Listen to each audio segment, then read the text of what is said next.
안녕하세요. 공부의 우영재입니다. 저번 시간에는 심장의 허혈성 질환의 증상이 어떠한지, 감별해야 하는 질환들은 어떤 게 있는지, 또 진단하기 위해 어떤 방법들을 사용하면 좋을지에 대해서 배웠죠. 특히 요즘에 종종 나오는 게 스트레스 테스트의 선택이니까 주의해서 봐둬야 할 부분이었고요. 이제 그러면은 오늘은 그렇게 이제 진단한 스테이블 엔자이나를 어떻게 치료하면 좋을지에 대해서 배울 텐데, 사실은 국시에서는 이게 그렇게 어려운 내용은 아닙니다. 그렇지만 USMLE를 볼 때는 여기 나오는 약물들을 대체 왜 쓰는 것인지, 그다음에 증상 조절을 위한 약물, 그리고 이제 질병의 경과를 완화하기 위한 약물에는 어떤 게 있는지에 대해서 좀 자세하게 물어보는 편이니까 꼼꼼하게 봐두셔야 되겠습니다. 이제 그리고 나서는 베리언트 엔자이나에 대해서 다루도록 하겠습니다. 우선 이제 스테이블 엔자이나에 쓰는 약물에는 굉장히 여러 가지가 있는데요. 목적이 크게 두 가지로 나뉜다고 보시면 되겠습니다. 첫 번째는 이제 스테이블 엔자이나 역시 그 아테로스클레로시스 때문에 이제 혈관이 좁아지는 것이기 때문에 그게 터져서 MI가 되거나 하지 않도록 하는 것. 이제 그 이제 질병의 경과 자체를 늦추기 위한 그런 치료라고 볼 수가 있겠죠. 두 번째는 증상 완화를 위한 치료 이렇게 볼 수가 있겠는데요. 질병 경과를 늦추기 위한 약제로는 그게 이제 안티플레이틀릿 테라피, 그다음에 이제 스타틴 이게 되게 중요하고요. 그다음에 이제 베타 블로커, 그다음에 이제 에이스 이니비터, ARBs 이런 것들이 포함되고 증상 완화를 위한 치료에는 뭐가 들어가느냐? 기본적으로 나이트레이트 들어가고 베타 블로커나 CCB도 이제 증상 조절에도 어느 정도 도움이 되고요. 그 다음에 이제 리바스큘라리제이션 약물 치료로 잘 안 되는 스테이블 엔자이나에서는 PCI나 캐비지 같은 리바스큘라리제이션을 해볼 수가 있겠습니다.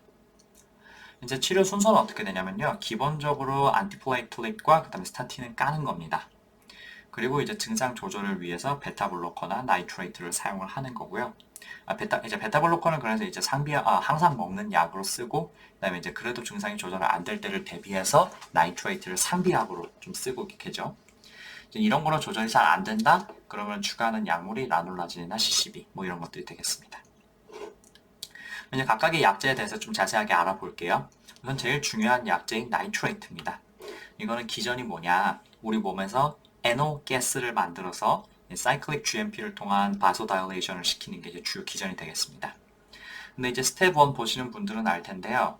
이런 식으로 바소다일레이션을 시키는 약물들이 뭐 나이트레이트도 있고 하이드로알라진도 있고 CCB도 있는데 각각이 주로 바소다일레이션을 시키는 부분이 좀 달라요. 얘는 그러면 어디를 확장시키느냐? 얘가 아토리 확장시켜가지고 혈관 넓혀가지고 퍼퓨전 늘리는 게 주 기전인가요? 그게 아니죠. 이 나이트레이트는 주로 확장시키는 데가 어디냐면요. 동맥이 아니라 정맥입니다.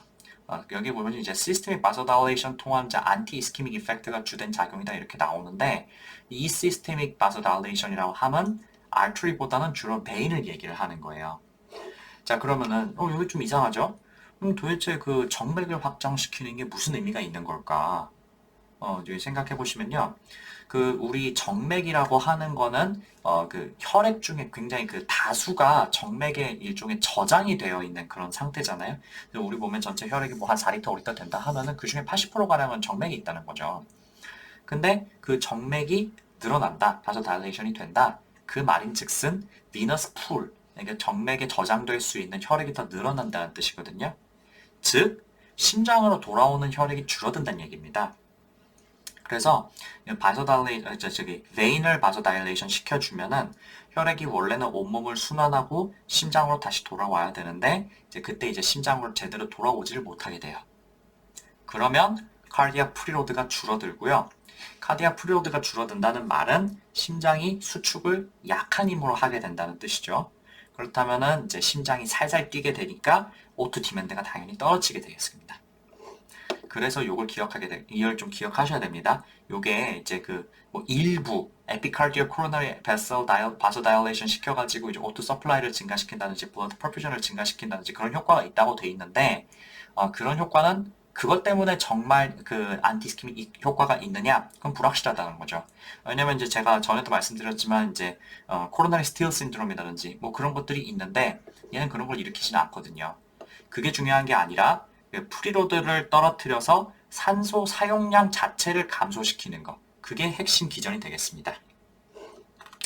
그래서 보통 이 약은 설하정, 서브링구얼 루트로 투여하면요, 이제 뮤코사를 통해 가지고 바로 흡수가 되기 때문에 요 약은 이제 항상 달고 있는 그런 약으로 쓰다기보다는 통증이 있을 때 하나씩 먹는 용도로 보통 사용을 하죠.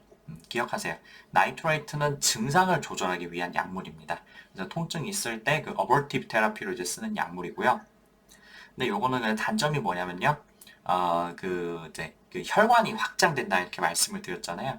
그래서 이제 주로 이제 CNS 쪽에서 혈관이 확장이 되면은 그것 때문에 머리 안에 이제 뭔가 원래도 뇌가 이제 꽉 차 있는 거는 맞는데 혈관이 더 늘어나다 보니까 그 차지하는 공간이 늘어나겠죠. 그러면 이제 메니지얼 이리테이션 통해 가지고 이제 그 두통을 유발을 할 수도 있고요.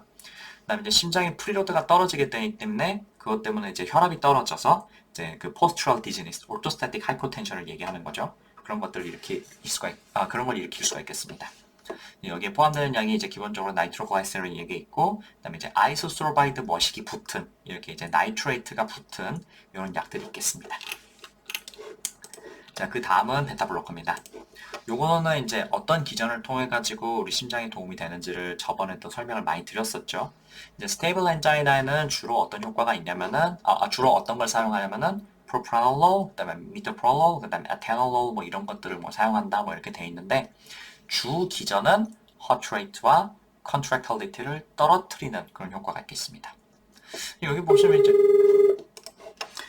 아이고 죄송합니다. 잠깐 전화가 와가지고 자, 그 베타블로커 어쨌든 간에 그 이제 허트레이트, 컨트랙탈리티 떨어뜨리는 게 제일 중요한 효과고요.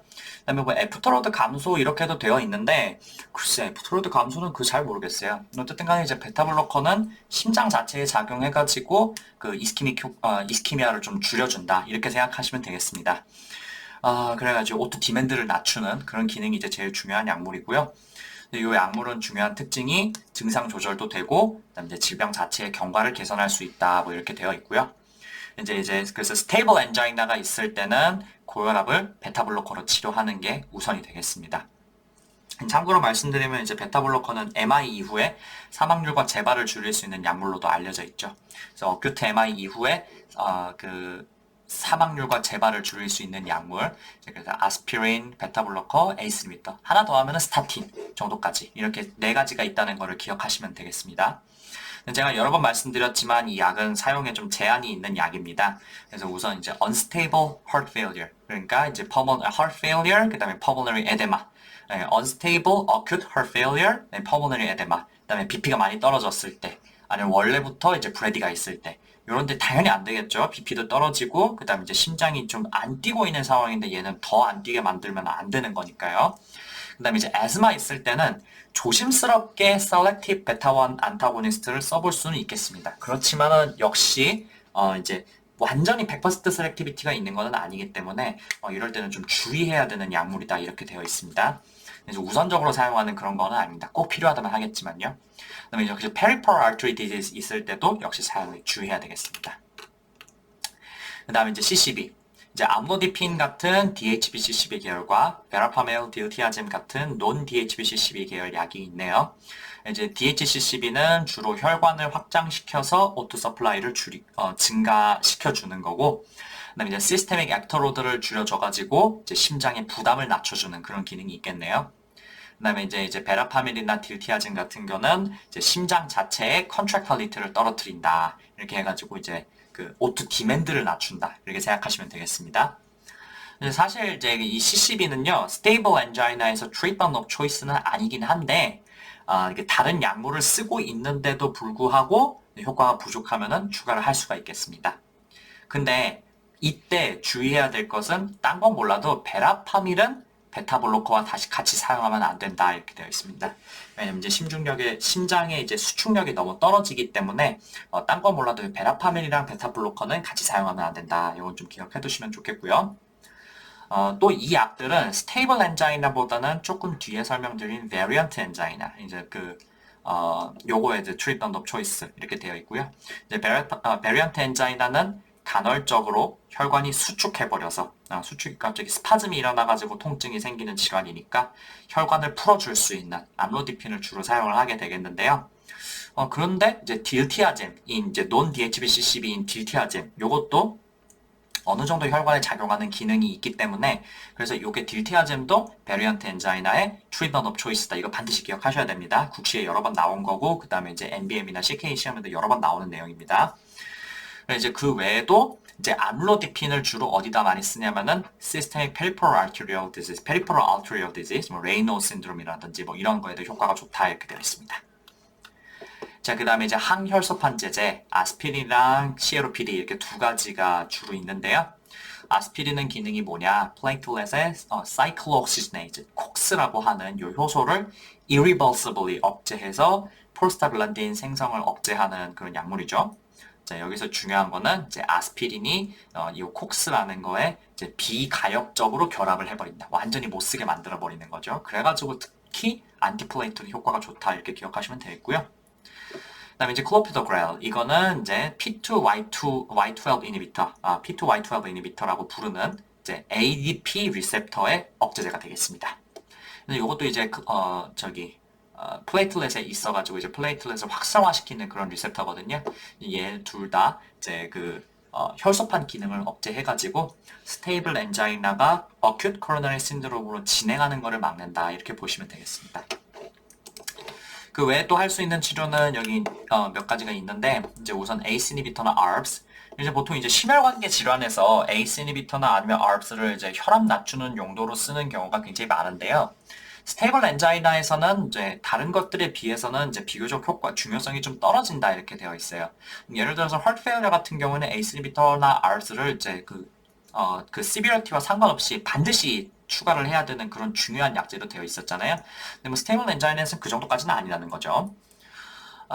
그렇지만 뭐 예를 들어서 이제 ACE 이니비터나 적응증인 다른 질환들, 뭐 예를 들면 어때요? 당뇨가 있다든지, 뭐 그런 아니면 CKD가 있다든지, 뭐 그런 경우에는 이제 ACE 이니비터나 ARBs 이런 거를 이제 중요한 역할을 하기 때문에 당연히 요거를 그 혈압 약제로서 적극적으로 고려를 해야겠죠.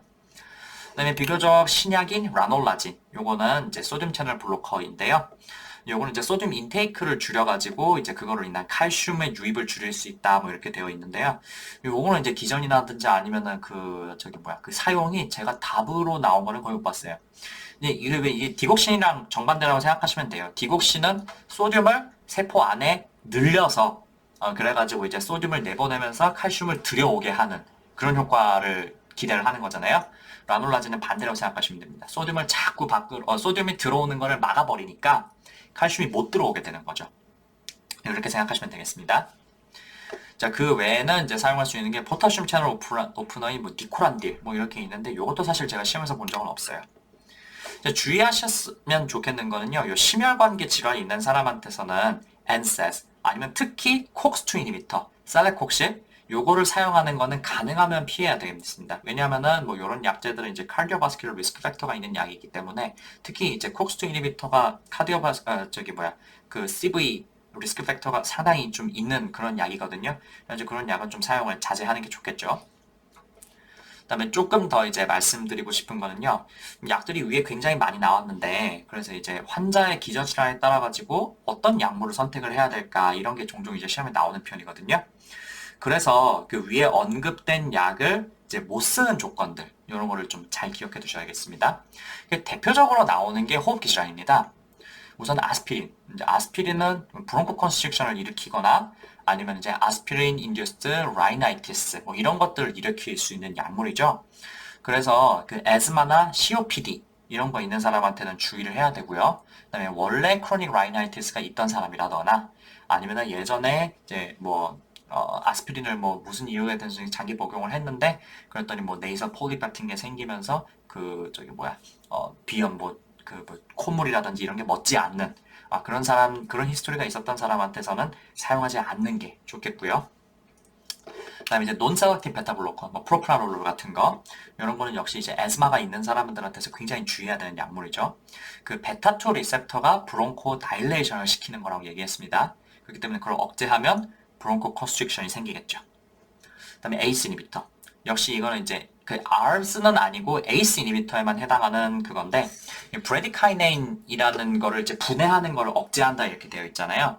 그래서 이 브래디카이네인은 일종의 그 인플라메토리 메디에이터이기 때문에 호흡기에 쌓이면 이제 마른 기침이라든지 뭐 이런 걸 유발할 수가 있게 되겠습니다. 그래서 이제 원래 호흡기 질환이 있던 사람들한테서는 이제 에이스 인히비터 가능한 피하는 게 좋겠죠. 자, 그럼 스테이블 엔자이나 약물 치료 이 정도 보고요. 그 다음 이제 베리언트 안자이나 보겠습니다. 베리언트 안자이나는 제일 중요한 게 히스토리상에서 임프레션을 잡는 거죠. 보통 MI나 아니면 스테이블 엔자이나 같은 이제 이스케믹 하트 디시스를 줄 때는요. 아주 젊은 사람들, 뭐 30대, 40대 이런 사람보다는 중년 이후 대략 최소 5, 60대 환자, 나이 있으면 뭐 70대, 80대 이런 사람들을 주게 되겠습니다. 근데 그에 비해서 베리언트 엔자이나는 비교적 젊은 사람, 주로 30대, 40대고요. 남자보다는 여자한테 좀 더 잘 걸린다고 그렇게 돼 있는 것 같아요. 그래서 이제 그런 정도의 이제 여성을 타깃으로 많이 냅니다. 그래서 여자가 더 잘 걸려서 그런 건지 아니면 여성이라는 가가 자체가 이제 카디오바스큘러 그 프로텍티브 이펙트가 있어가지고 그런 건지는 좀 정확하게 잘 모르겠습니다. 어쨌든 세팅에서는 주로 젊은 여자가 많이 나오고요. 그 다음에 이제 다른 허혈성 심장 질환은요. 뭐 고혈압, 당뇨, 디슬리피데미아, 아니면 페이퍼 아트리 디시즈, 스트로크 이런 다른 카디오바스큘러 리스크 팩터가 뚜렷하게 있는 사람들을 주는 반면에요. 베리언트 엔자이나는 담배 외에는 딱히 리스크 팩터가 없는 사람을 주로 주게 되겠습니다. 그래서 요런 그 히스토리컬 그 피처들을 보고 우리가 이거는 그 분명히 이제 흉통을 호소하는 거고 흉통 양상이 굉장히 그 angina pain인 거는 맞지만 ischemic heart disease 다른 것도 뭐 stable angina나 뭐 그런 것기보다는 variant angina겠구나 하고 임프레션을 잘 잡는 게 제일 중요합니다. 안 그러면은 문제 풀다가 굉장히 엉뚱한 길로 갈 수 있기 때문에 그거 굉장히 주의하셔야 되겠고요. 그 다음에 우리 이제 스테이블 엔자이나랑 구별할 수 있는 또 다른 특징은요. 스테이블 엔자이나가 됐든 베리언트 엔자이나가 됐든 간헐적으로 흉통이 생겼다가 없어지는 것 자체는 비슷해요. 근데 베리언트 엔자이나는 어떠냐면은 이제 운동 아니면은 감정적 흥분 그런 거랑 상관없이 주로 이제 소파에서 쉬고 있을 때라든지 아니면은 밤에 자고 있을 때라든지 그런데 갑자기 뜬금없이 흉통이 생기는 거죠. 특히 시험에 잘 나오는 게 뭐냐면은 전날에 술 먹고 자다가 밤에 갑자기 통증으로 깬다. 뭐 이런 식으로 많이 주게 되겠습니다. 요거는 원인이 뭐냐면은 이제 epicardial coronary artery, 이제 에피카르디움에 원래 코로나리 아터리가 위치해 있죠. 그 부분들의 이제 국소적인 연축, 이렇게 이제 스파즘이 일어납니다. 그래가지고 그것 때문에 혈관이 갑자기 좁아져서 통증이 생기는 거지. 이런 거랑은 이제 아주 아테로스클레로시스랑 아주 직접적인 관련이 있냐? 그렇지는 않아요. 네, 그렇지만 뭐 여기 뭐 많은 경우에 뭐 이렇게 되어 있다고 하는데 아주 둘 사이에 이제 그 직접적인 연관이 있냐면 그렇지는 않습니다. 아까도 말씀드렸듯이 대부분은 카디오바스큘러 리스크 팩터가 없는 그런 사람으로 문제를 줍니다. 그래서 진단을 어떻게 하냐? 아까도 말씀드렸듯이 임프레션이랑 히스토리 잡는 게 제일 중요해요. 그래서 이제 거기 중에서 이제 베리언트 엔자이나의 특징이 있느냐 이걸 잡아내는 게 제일 중요하겠습니다. 추가로 말씀드리자면은 이제 그리고 이제 나이트로글라이세린을 이제 투여하면은 증상이 금방 호전이 된다 이렇게 되어 있습니다. 그리고 사실은 통증이 있을 때 EKG를 찍어보면은 ST 엘리베이션이 생긴다 이게 굉장히 중요한데 이게 왜 그러냐면 이제 ST 엘리베이션이 생기면 우리가 굉장히 보통 이제 심각하게 받아들이잖아요. 왜냐면 이제 스템일 가능성이 있으니까. 근데 히스토리를 보면은 이제 스템이라고 보기에는 카디오바스큘러 리스크 팩터도 전혀 없고 그다음에 통증도 몇 분 지나면 금방 없어지고 그다음에 전에도 종종 그런 적이 있었다. 뭐 이렇게 얘기하는 게 좀 주요 차이점이라 이런 겁니다. 그리고 사실은요, 이게 통증이 워낙 금방 생겼다 없어지고 그러다 보니까요, 이게 외래나 아니면 응급실에서 바로 통증이 있는 상태에서 EKG를 찍기는 조금 어려워요. 그래서 흔히 이 ST 엘리베이션을 확인하기 위해서 이 ambulatory EKG 이걸 찍을 수 있게 이제 장치를 해놓고 쭉 일상생활을 하다가 통증이 갑자기 생겼을 때 그때 ST 엘리베이션이 되는 거를 확인을 할 수가 있겠습니다. 근데 만약에 그런데 응급실에서 지금 당장 흉통으로 주소를 왔는데 여전히 ST 엘리베이션이 있다? 그러면 얼른 키트로 카디악 엔자임을 확인을 하겠죠? 근데 이제 보통 이제 스템이라면은 엔자임, 뭐 주로 이제 트로포닌 T 이런 것들이 뜰 텐데 요거는 이제 아주 오래 지속되면 뜰 수 있다고는 하는데 글쎄 그 정도까지 오래 지속되는 경우가 많지 않기 때문에 보통은 네거티브로 나오게 됐습니다. 그래서 이제 ST 엘리베이션이 있는데 그게 이제 간헐적으로 저는 그런 에피소드가 있었고 그 다음에 카디악 엔자임은 네거티브다. 그리고 이제 카디오바스큘러 리스크 팩터가 별로 없다. 그러면 이거는 스테미를 준 게 아니라 베리언트 엔자임을 줬겠구나 이렇게 생각을 하셔야겠죠. 네, 마지막으로 이제 정말 구조적 이상이 없는지 확인을 하기 위해서 안지오그래피 할 수가 있겠습니다. 그러면 이제 막힌 데가 없이 굉장히 깨끗한 혈관을 확인을 할 수가 있겠어요. 그 다음에 요거를 이제 우리가 스파즘을 유발을 해가지고 그때 이제 통증과 ST 엘리베이션, 그 다음에 혈관 수축 이런 게 되는 거를 확인을 해볼 수가 있겠는데, 주로 주는 약물이 뭐냐면은 엘고노빈 이런 거를 주게 되고요. 아니면 하이퍼벤틸레이션을 시켜도 이 스파즘을 유발을 할 수가 있다, 뭐 이렇게 되겠습니다. 그래서 제일 정확한 방법은 안지오를 하면서 동시에 엘고노빈이라든지 하이퍼벤틸레이션 같은 걸 시켜가지고 혈관 연축을 시켜놓고 다시 안지오를 찍었을 때 혈관이 이제 줄어드는 것을 보는 거, 그게 가장 정확한 확진 방법이 되겠습니다. 그래서 얘는 치료를 어떻게 하냐면요. 우선 통증 자체가 있을 때 어버티브 트리트먼트로는 나이트레이트 이걸 사용을 해가지고 이제 바소다일레이션도 바소다일레이션인데 이제 그거에다가 그 플루이드 줄여가지고 이제 이스키미아를 좀 줄여주는 그런 효과가 좀 아까 있다고 말씀드렸죠. 물론 여기 같은 경우는 이제 에피카르디얼 코로나리 아트리 바소다일레이트 기능이 좀 있다고 이렇게 되어 있긴 합니다. 근데 이제 이런 일이 좀 너무 자주 생긴다. 그러면은 예방적 치료를 위해서 약을 꾸준하게 복용을 하게 되는데, 주로 많이 쓰는 거는 뭐냐면은 딜티아젬이나 암로디핀입니다. 이 딜티아젬이 굽신한 CK에서 이 베리언트 엔자이나 외에는 잡으로 잘 등장하지가 않아요. 그래서 이건 이제 굉장히 좀 특징적인 케이스이기 때문에 이걸 좀 기억해 두셨으면 좋겠고요. 그 외에 쓸 수 있는 게 뭐 알파 블로커, 뭐 아스피린 뭐 이렇게 나와 있는데 뭐 이건 중요한 건 아니고요. 기억해 두셨으면 하는 거는 일반적으로 우리가 엔자이나가 있을 때 베타 블로커들은 사용을 하잖아요. 근데 여기 이 베리언트 엔자이나에서는 베타 블로커가 오히려 컨트라인디케이션으로 되어 있습니다. 이거 왜 그러냐면은 베타 블로커는 여러 번 말씀드렸지만 혈관을 수축하는 효과가 있어요. 베타2 이니비션을 통해 가지고요. 그래서 페리퍼럴 아르테리 디지즈가 있을 때는 가능하면 사용하면 안 된다고 말씀을 드렸었잖아요. 근데 베리언트 엔자이나는 그 기전이 peripheral artery disease랑 좀 비슷한 측면이 있어요.